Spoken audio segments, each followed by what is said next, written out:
تتجه الأنظار إلى ملعب البيت في العاصمة القطرية، حيث يلتقي منتخب قطر بنظيره فلسطين في افتتاح مبارياتهما ضمن الجولة الأولى من بطولة كأس العرب، في مباراة ينتظرها الجمهور العربي بشغف كبير.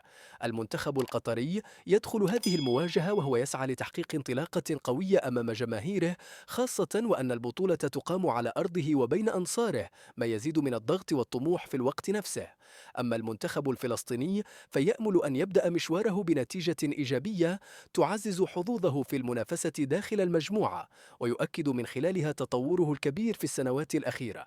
المباراة ستقام يوم الاثنين الأول من دجنبر على أرضية ملعب البيت عند الساعة 5:30 مساء بتوقيت المغرب، أي الساعة 7:30 مساء بتوقيت قطر، والساعة 7:30 مساء بتوقيت فلسطين.